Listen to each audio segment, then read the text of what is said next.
Tidak ada hak istimewa atau sukacita yang lebih besar dibandingkan mempelajari firman Allah.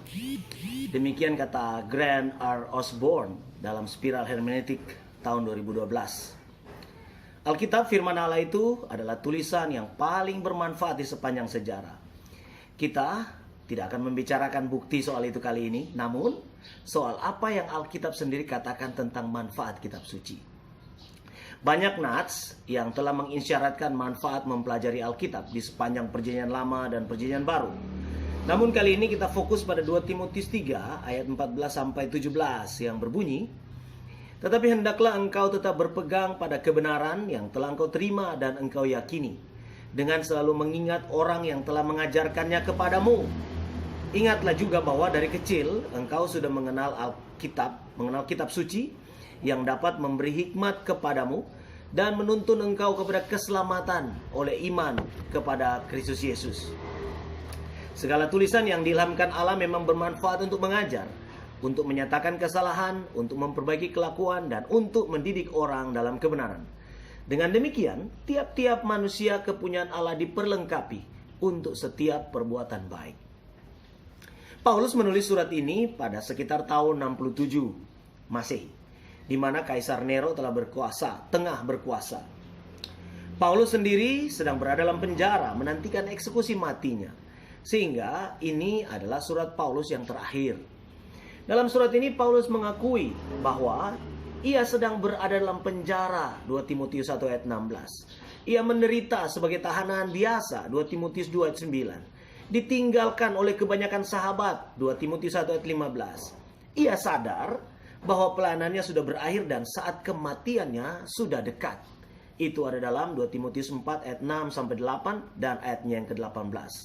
Situasi ini menunjukkan betapa urgennya pesan yang disampaikannya. Konteks pasal 3 menambah urgensi dari teks ini.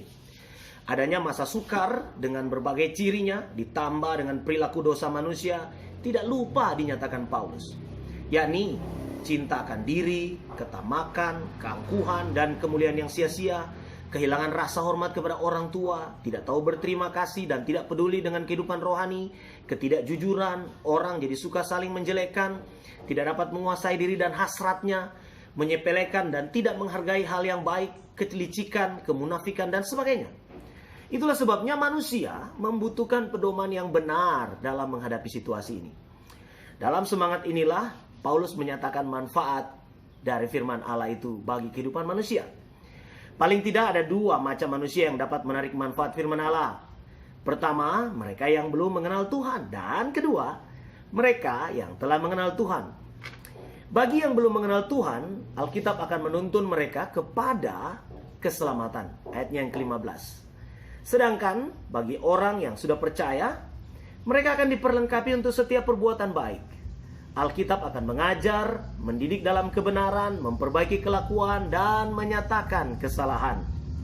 Jadi Alkitab dibutuhkan semua manusia, supaya 1, mereka dapat tahu akan jalan keselamatan. Lalu yang kedua, dibutuhkan orang Kristen untuk pertumbuhan rohani. Kemudian ketiga, Alkitab dibutuhkan hamba-hamba Tuhan untuk kehidupan dan pelayanan. Hamba-hamba Tuhan harus memberitakan firman Allah kepada orang-orang belum percaya, agar mereka tahu jalan keselamatan, serta kepada orang Kristen supaya mereka dapat bertumbuh dalam Kristus. Saudara dan saya harus memastikan bahwa kita mendapatkan manfaat dari Alkitab secara maksimal. Kita harus mengerti benar isinya. Dan ini tidak mungkin terjadi apabila kita tidak menelaah Alkitab dengan cara yang waras atau cara yang tepat. Nah, apabila ada orang yang mengaku telah mempelajari Alkitab, bahkan mungkin mengaku telah menghafalkan Perjanjian Lama dan Perjanjian Baru, namun tidak mendapatkan manfaat seperti di atas, saya curiga, pertama, ia mempelajari dengan metode yang salah, atau yang kedua, ia berbohong telah menguasai Alkitab. Atau Anda dapat menambahkan kemungkinan orang seperti dalam kisah tentang penabur yang Tuhan Yesus ceritakan dalam Matius 13 ayat 1-23. Nampak di sana ada orang yang menerima firman itu seperti tanah yang subur. Dan ketika ditaburi oleh benih, benih itu bertumbuh dan berbuah. Tetapi ada 3 jenis orang yang tidak mendapat manfaat dari firman Tuhan. 1. Mereka yang tidak mengerti sehingga iblis datang dan merampasnya. 2. Mereka yang tidak tahan pencobaan sehingga penindasan membuatnya murtad. Yang ketiga, mereka yang terbuai oleh hal-hal duniawi, kekhawatiran dunia ini, tipu daya kekayaan, kenikmatan hidup. Saya tidak tahu Anda yang mana.